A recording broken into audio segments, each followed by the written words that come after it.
I never understood why I preferred conversation to other forms of entertainment. With movies, it's already known that they end where the script says they should.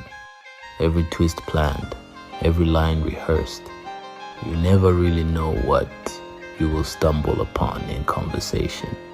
Obviously, not every conversation changes you, but sometimes, in the most unexpected exchange, in the midst of a random conversation, there lies a truth you didn't know you were looking for, a different perspective stumbled upon.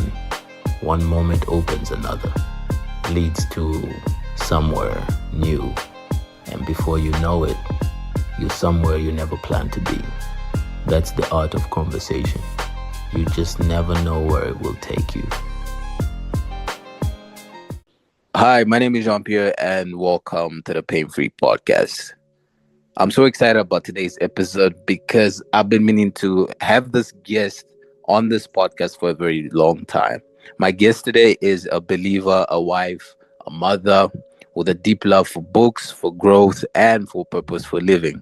She works at a study abroad agency where she helps students step boldly into global opportunities.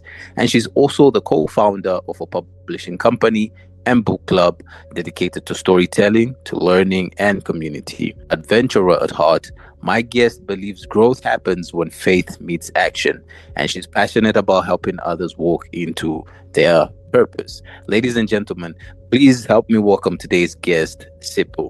Welcome to the Pain Free Podcast, Sipho. Hey, how are you? I'm good, thank you. How are you today? I'm good. Thank you for having me. It's been long overdue, to be honest. Sipho, there are so many layers to you. Entrepreneur, believer, wife, mother, career woman, and so many more. As a publisher and book lover, if you could put it into a phrase or two, what would you call this chapter of your life right now? Um, I would say, answered prayer. Right. Yeah. I'd say answered prayer because there's so much of my life now that are things that I prayed for once. These are things that I brought up to God and asked for Him to do for me. And I think so many times we get caught up and forget to realize that the moment that we're in now is an answered prayer, really. It's something that I call this chapter of my life answered prayer. I like that.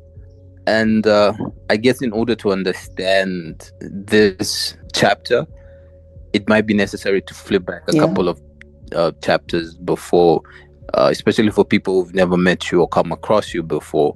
I want to know a little bit about your early years, especially with the introduction of sickle cell early on into your life.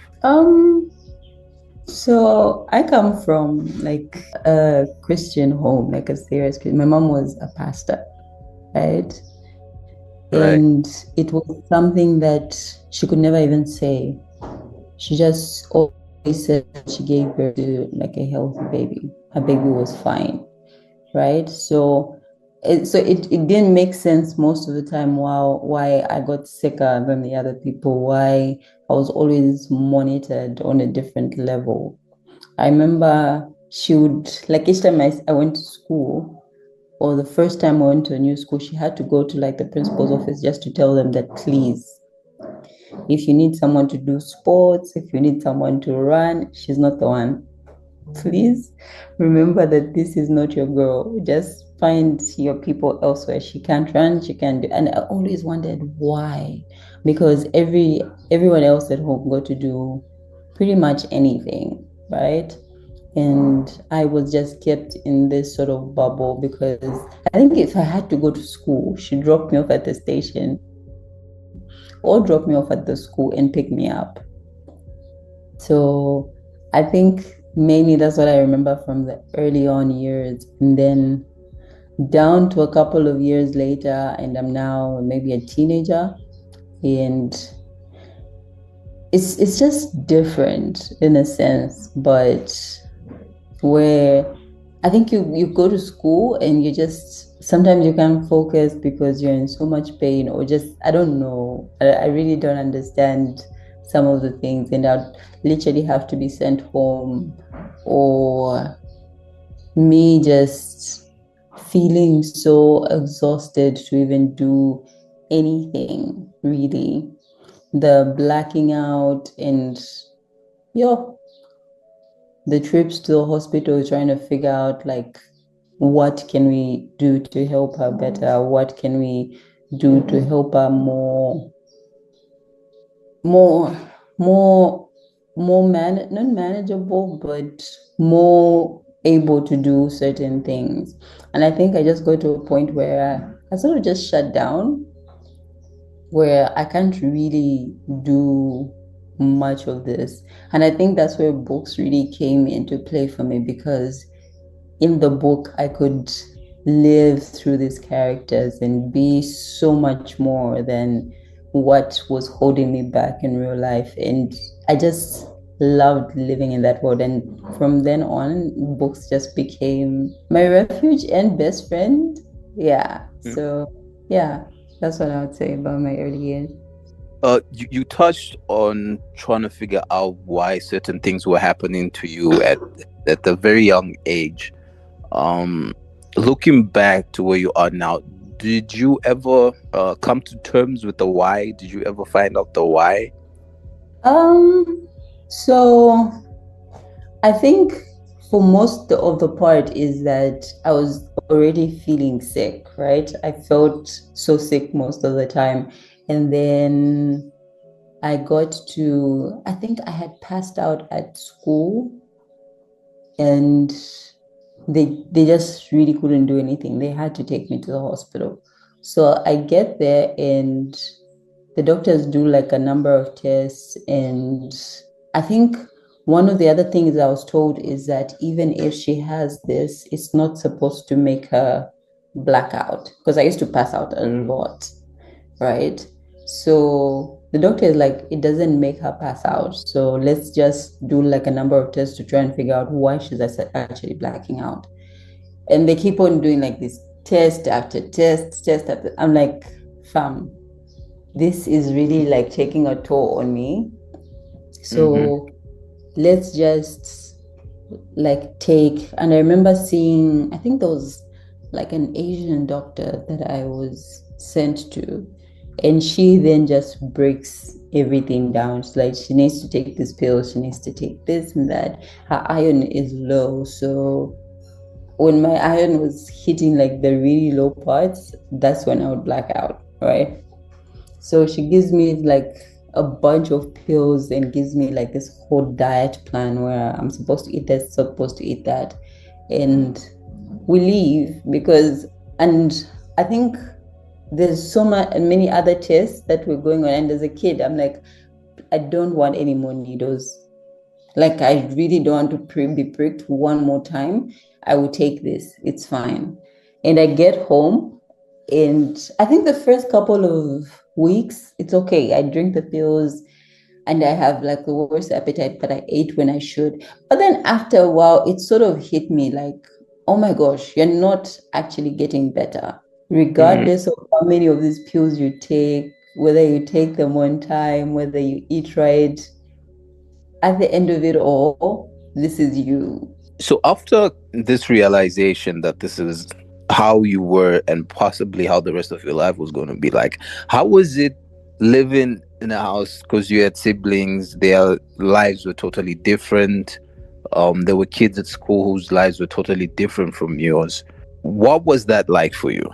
I hated it. I can't really put into words what it was like, but I really hated it because not only can't you act like everyone else, and not I am you're also in pain, but then I was also bullied for it.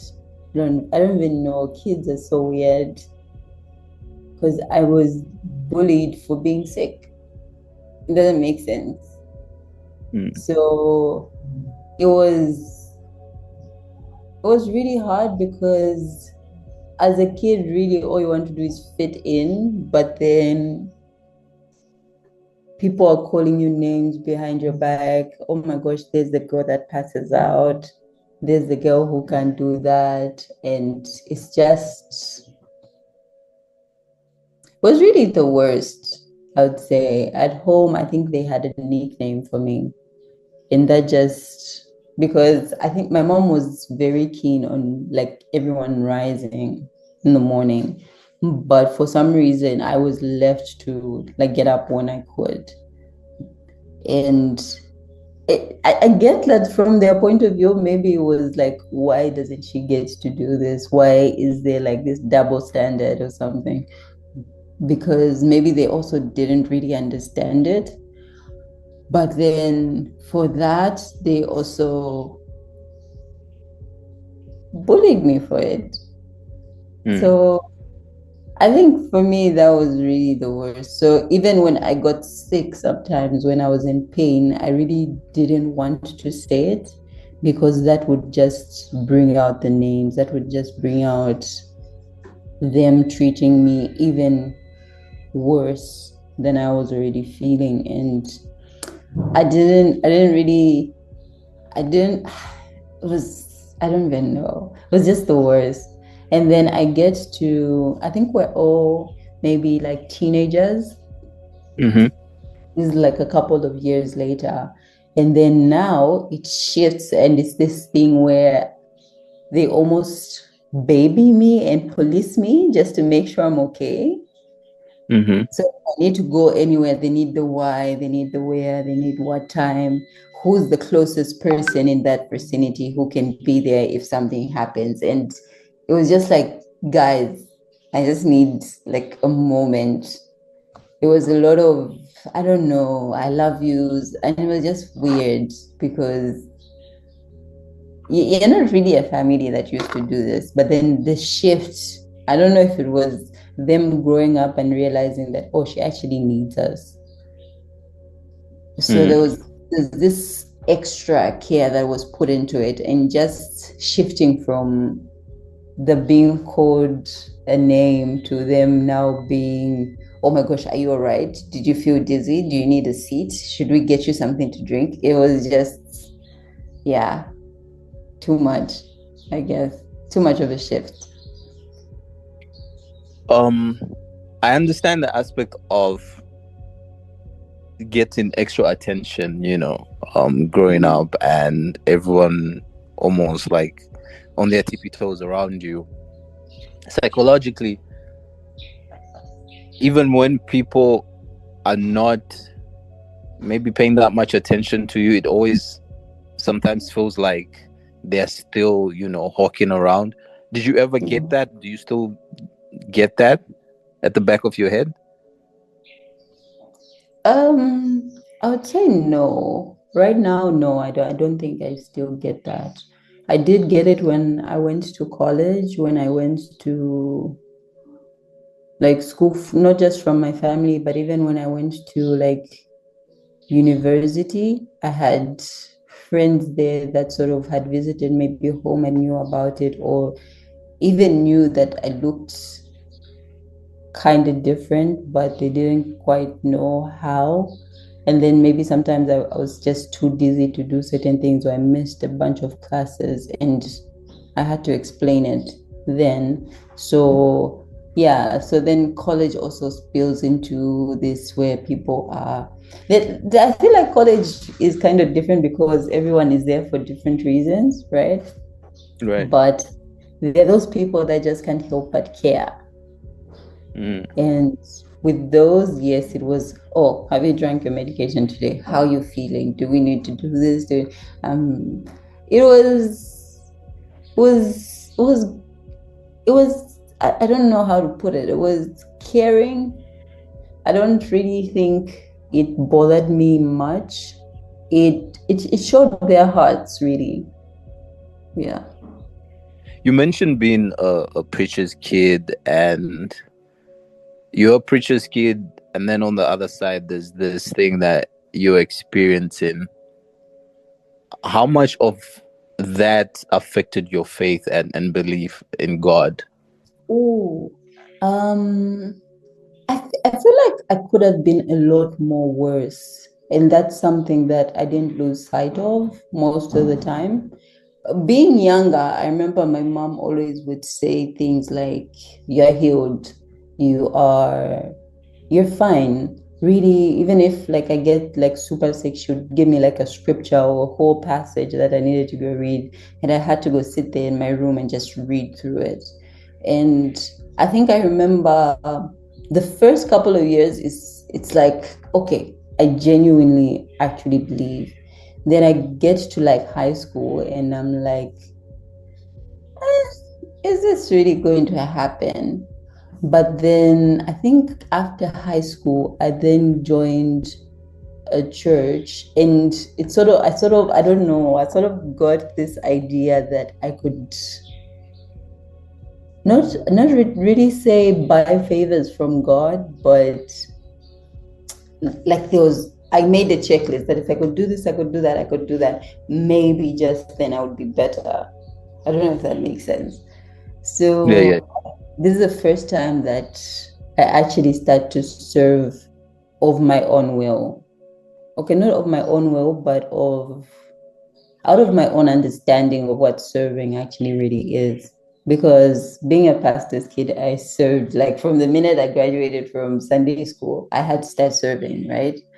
Right. But this is the first time I know what it means to God. I know what it means to my relationship with God, and I'm in it. So I get there, and the first few, like I had to pray, I had to do that. And I think maybe even just maybe reading the Bible, you think it's going to be as drastic as the way they healed people back in the, and maybe it is for some people. I'm not discrediting that in any way, but I think my healing was sort of different in a sense. Because one thing I won't argue is that certain things were better or lesser. And yes, there was a point when I think I was just like, guys, no matter how much I pray about this, no matter how much I believe about this, I don't think it's going anywhere. Right. So Right. it's sort of, I don't know how to put it, but one thing I also understood, that he who says in his heart that there is no God is like a fool. So I'm like, I'm no fool. So I believed, but the faith wasn't as up there as I would say, or where I wanted it to be. But I, Mm-hmm. looking back now, I genuinely see that there were certain things that God really helped me through. It wasn't as bad as it could have been. It was so much better, because I see other people and I'm like, yeah, he did me, like he was there for me, really. Yeah. A couple of weeks ago, someone asked me what kind of prayers I have prayed or I pray in the midst of such pain, and I wanted to throw that to you because you mentioned something about prayer. Simple, what kind of prayers have you prayed or do you now pray, especially in moments when you're experiencing excruciating pain?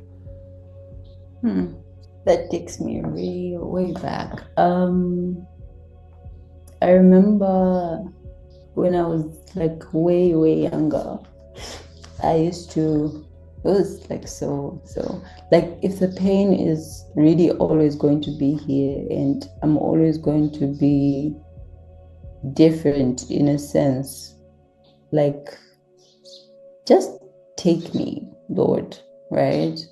I remember I used to go to bed when I was like way younger and just would pray that I wouldn't see the next day. Like God really just end it, because I'm not doing much. I'm not achieving much. So like really, why do I have to go on? living. It didn't really make sense. And looking back, but then I think I don't know when the shift happens, but then it gets to a point where I might not be okay, but then God can still use me to pray for other people that are not doing so well. I developed this sort of, I'd say, compassion or empathy for others that were going through maybe the same stuff I was, or even worse. And that sort of became my main prayer. I'm like, just make me, I just need to be able to manage to the next day, right? I just need to be okay enough in the right now. And then in that moment, I'm going to pray for somebody else. I'm going to be the anchor to help someone else believe that they can be better. Yeah. And then I think of the recent years, I remember my pastor once told me that in that pain, when you're feeling like all of this is Pastor K from Kingdom City. She asked me, what are you actually doing when you're in that pain, when you're in that moment and it's hit you? What are you actually doing? And I remember just looking at her, I'm like, I don't think there's much I can do. I'm Right. wishing that it would stop. And she told me, why not use that as your time of worship? Spend time with God. In that moment when you can't really do anything or do much, I think you can still worship. You can still put on some music, just pray, spend time with God and fellowship, right? And I think of recent years, I would say that's really how I've spent those moments. Those have been my prayers, since it's just worshiping God and spending time in His presence. And really, that has sort of brought me out quicker, or made it. Sometimes when you're in the pain, it really feels like you're so alone. It's so pain has a way of isolating you, right? Right. But then you spend time with God and then realize that, oh, God is actually in this with me. As much as I feel this, God is feeling it with me. And it just made my heart lighter. It made the pain, like, you got to see that the pain wasn't, I got to see that the pain wasn't everything, that I had the love of God, I had the love of people, I had so many people that showed up for me. God started to show me that there were bigger things, and all of a sudden, I think the pain wasn't that big anymore. Yeah. I like how you say this chapter of your life is living in answered prayer. I remember we used to have conversations about life and pain, and one of the things we sort of used to agree on was, well, as far as relationships were concerned, it'd be like, yeah, it would be nice to get married, but there was always a but after that.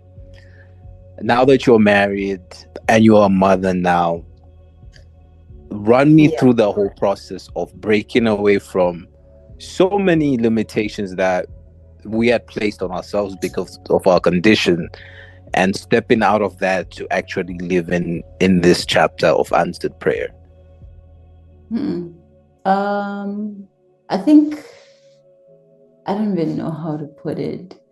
I remember going to church and my pastor would always tease me about this, and I was so adamant about it was really something that was not for me. I'm not going to have someone then always looking after me. It sort of felt like I was going to be a burden. But I then meet, I think my husband then, my husband now is, and he's just, I feel like he's one of those people that very little bothers him, so to say. he's very, I don't know how to put it. He just believed. I remember one of the first things that he said to me was, like, on our first date, was he never gets sick.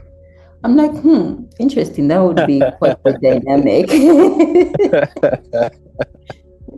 He never gets sick. I'm like, and um I'm like, that this is going to be interesting because I feel like I'm someone who's always sick.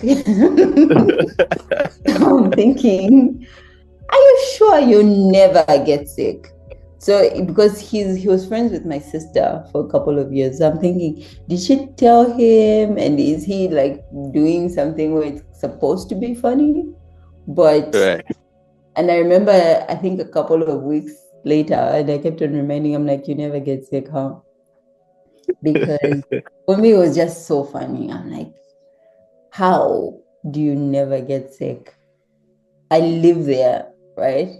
And he, I think, I don't know, I think it was like a couple of weeks or months in, because there was never like really a conversation or anything. I got like so sick. I couldn't even get up from like I managed to get myself out of bed because I needed to like take some water or take some of my medication. And I just like passed out on the couch. And it was just me and my younger sister. So I needed to call like someone to just like help out, like either get my medication or get me something like stronger for whatever was happening.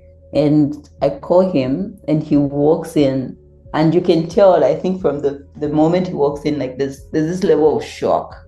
Like, how did we get here? Right?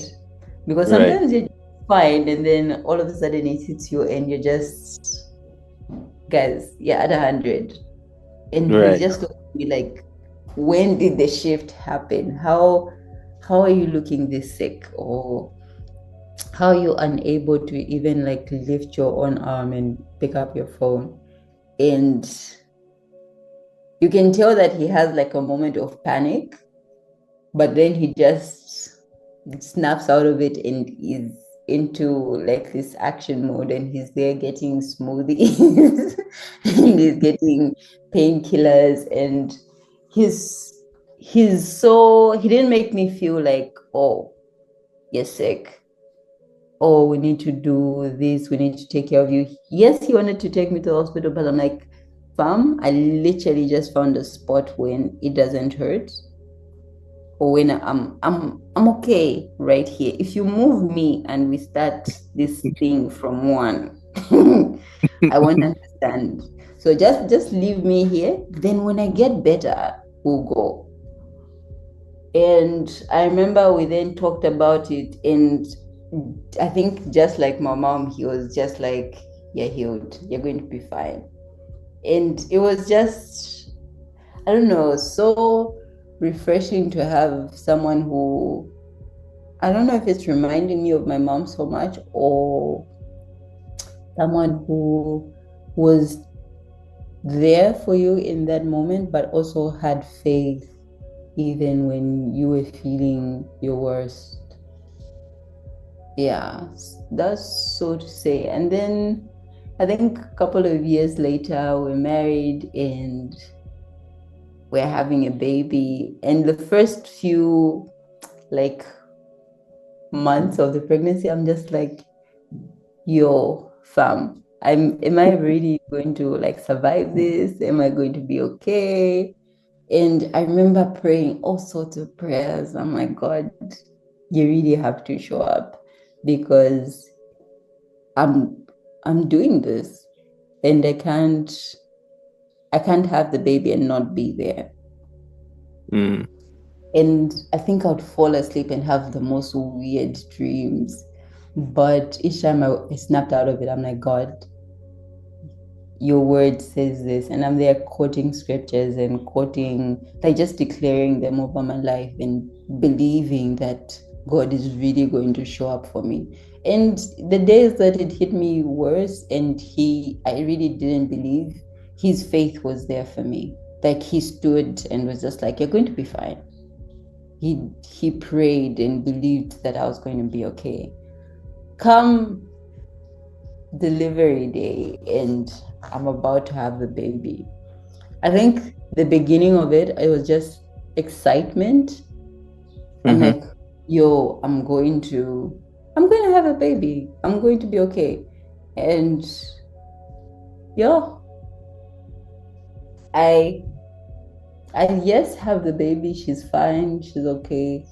And then I have like the worst crisis I think ever, because after I deliver the baby, I then pass out and I have internal bleeding, but then my blood is also clotting. And then they have to do like an emergency surgery. I have to be admitted in the ICU. And I'm just like, God. And I literally had like nurses coming by. They're like, you're going to be fine. Or you really have to get up because your baby needs you. You have such a gorgeous baby, you can't leave her. And in a sense, I feel like they didn't know what they were saying, but looking at it now, I think they were sort of agreeing with my prayers that I had prayed during the pregnancy, Mm-hmm. because this is stuff that I prayed to God. There were scriptures that I had backed these statements with, but then there were these random people just saying these things out loud to me. And each time someone said something, it brought me back to the scripture I had attached to it. It brought me back to the prayers I had prayed with it until I think I was okay to see my baby. I think after, yeah. So I think navigating marriage and then navigating motherhood has just been, it's sort of a dream that you had that was unattainable, and all of a sudden it's here. And really, I'm just grateful. Yeah. I want you to speak to people like us, especially with the limitations we place on ourselves because of our conditions, and a lot of things we view as unattainable, as you said. But here you are, like you're literally living in answered prayer. Mm-hmm. For anyone placing limits on what they can attain in life, regardless of their condition, what would you say to them if they're listening right now? I'd say, and I think, like I said earlier, when you're sick and you've been told so many things, the doctors have fed you information about what this is and what your life would look like in the long run, it starts to look like it's the only thing that exists. I remember you and I used to, there's a time that I had asked you, I'm like, okay, who would you be without this? Right? Right. And literally, we couldn't even, like, how do you define Pierre, or how do you define Sipho without this? And it was just like, you don't know who you are outside it. But then I think one thing I would say is that God is bigger. Mm. It doesn't matter how much pain you're feeling, God can literally carry you through that. God can carry you through everything that you're thinking is. And I feel like there's so many times that we put God in a box and we feel like, oh, he can do this, he can do this. But really, God is just so much bigger. There's so much that God can do for you. There's so much that God can heal you from. There's so much God can give you, right? Right. There's nothing that's impossible. And I don't know if it's from hearing so many doctors' reports since a young age that you start to feel like certain things are not attainable for you. But really, there's so much that God has in store for you. There's so much more that is coming your way, and so much that you'll get to experience, I'd say. So, mainly, I think what I would encourage you is that in that crisis, when you're in the thick of that pain, worship God, spend Mm. time with Him, and just fellowship and surrender the pain, surrender your thoughts, because I know that it can get really depressing sometimes. So Mm-hmm. surrender your thoughts, surrender your heart, and just be with God in that pain. Yeah, that's what I would say. Brilliant. Another layer to you is that you help students step into global opportunities. I do know that you like working behind the scenes, whether it's with the publishing company, now with the agency. I just want to understand how you found yourself in such a space and maybe talk on purpose a little bit. So I think before that, I don't even know if that job is still running, but we just haven't shot anything in a while.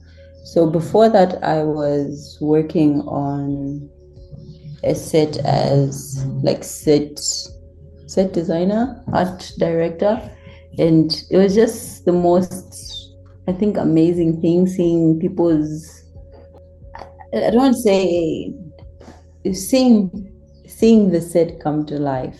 I would say seeing people have so much talent and just bring it on that day is just something that was amazing. And then I think last year that sort of I don't think we've shot anything in like a really long time. And then I got this new job to work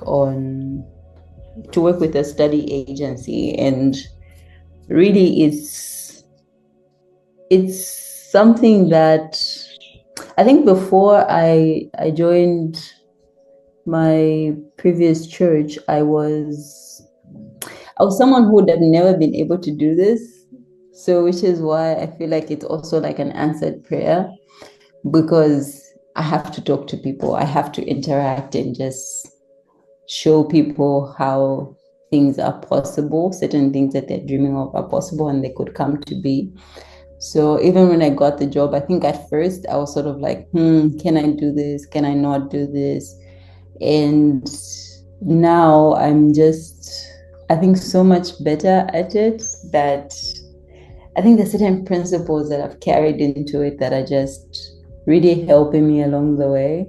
And I'm quite enjoying it, and just seeing someone like have to travel, go to their study destination, and they're just living their actual dream. And to think even of the dreams that will come after that, the jobs that they will be able to get, whether they'll work in that country of study or come back and do great things for their country. It's amazing, really. Yeah. You're a mother, you're a wife, you're definitely in the marketplace. I want to understand what that looks like while living with obviously an unpredictable condition. So it's a hybrid job, so I get to be home most of the time. I just step out to maybe meet like a client or have like I don't know what to call it, but sort of like an exhibition, but you're telling people about your services.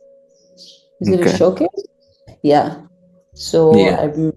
I'm basically most of the time home, and then I work with like good friends of mine, or work with my friend. So she's someone who's always known about it, and is basically, I think, understanding and okay with it. But I think most of the time I'm okay. Even if I'm in pain, it works as a really good distraction, I would say.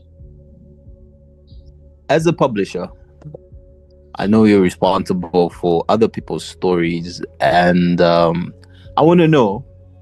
Obviously, one day you will publish your book. But in this moment, if you could publish your book, that would change how people see pain or chronic illness. What would you name it? Hmm.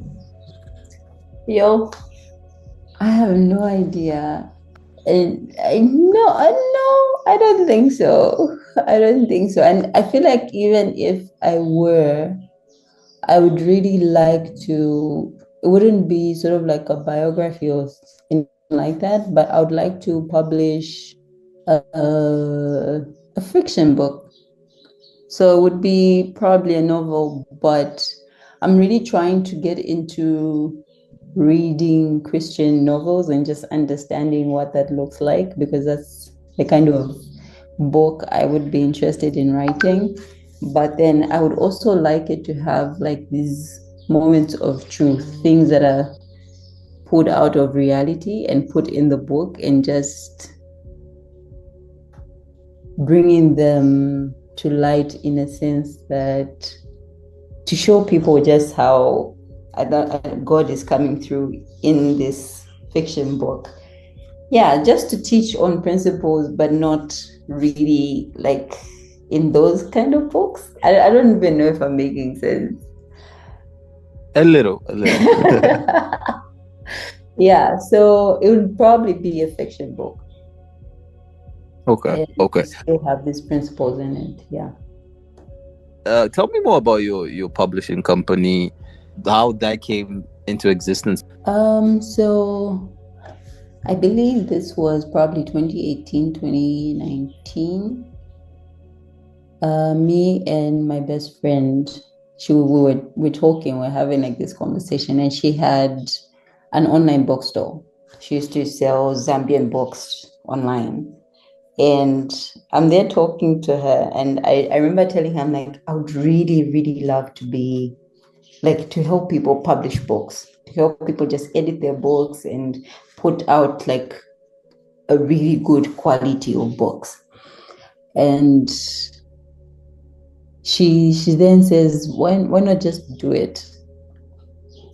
I'm like, you know what? I actually will. So we end that conversation, and I go for work, and I'm constantly thinking about this thing. I'm like, I really should do this. I really should do this. Because a couple of years before that, I'd actually would help like people like just edit their books, not for anything. They just knew that, oh, she loves to read. She'll probably be good at this. And I would edit their book and send it back. But then in this moment, I'm thinking this could actually be something I could do. And she called me, I think, the very day, and she's like, I think we should do it together. Mm. And in that moment, I'm like, yes, let's do this. And instantly we're thinking, what are we going to call it? What are we going to call it? And we're trying to figure out these like random names, which we still are, basically. But because she already had like an online bookstore, I'm like, why not just name it after the bookstore, so that because it's already gotten like publicity, people know about it, we could ride on that, so that we're not sort of starting like from the ground up, we're starting from somewhere.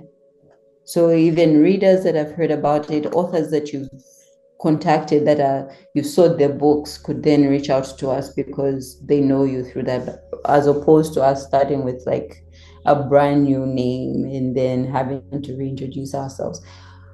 But I think now that we've sort of gained some stamina, I would say, we are genuinely looking to rebrand and see what that looks like. So trying to figure out what we'd call it and what we want to publish and stuff like that. Mostly, I would say the books we've worked on, surprisingly, have been poetry books. Right. So I think before, when we started, we got like a number of people that would come in for like editing. It would like proofread their books or just edit it, and they would have their print done somewhere else. And then a few years ago, we got like a big client that said, I want you guys to edit my book, to proofread it. We're going to create the cover and we're going to launch it. And it was such a dream come true. It was, oh my gosh, we really poured our all into that book. We did our very best. And from that launch, it just really took us to places that we never thought could come alive, because other authors that we're watching, other authors that saw what we did with that book, then came to us and started to ask and inquire about our services and how we would be able to help them. So I think from there, really, God has just really shown us how this small dream of us could help so many, because some of the books are not even a nonfiction, and then these are books that are going on to change lives and touch people. Even the nonfiction, even the fiction books are doing the same. But yeah, it's really been amazing out there. So, in case someone is trying to publish a book, how can they reach out to you? Yes. So they can reach out to us at Hazel Online ZM on TikTok, on Facebook, or Instagram.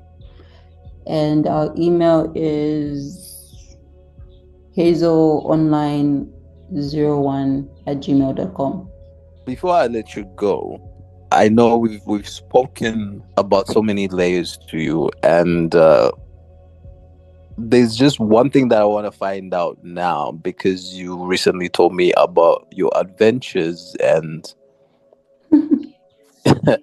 which is surprising. Right. But I just want to know where that is coming from.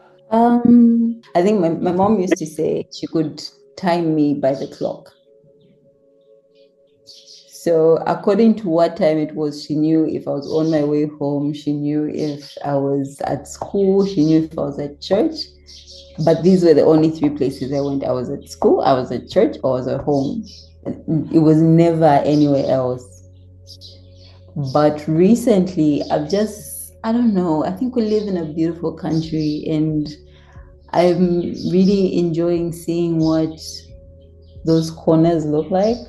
Just traveling and seeing all these beautiful places, and most of like my family is on the Copper Belt. Just being able to visit my sister and see her. I remember a time, right, when I'd never left Lusaka, and now I just don't let the possibility of pain or me getting there not being able to enjoy it just stop me from seeing places. So I'm excited about that. I'm exploring reading different genres of book. I feel like that's adventurous for me. I've read Zambian authors, I've read other African books, I've read Black authored books. I recently read a Japanese book that was interesting.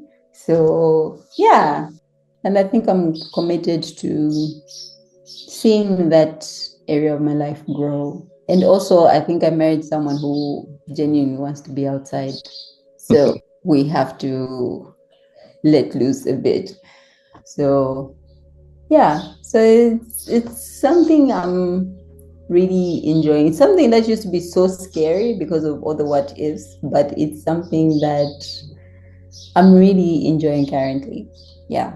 Any final words? I think I'd say believe in God, believe that everything that He's promised you could come to pass, because His word says that He wants you to have life and life in abundance. So don't let sickle cell anemia just hold you back from that. You can have life. It didn't say specific kind of people, it was to all. So we can all have life and live it in abundance, right?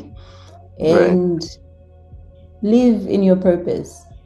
Chase after those dreams. Pick up a pen and write.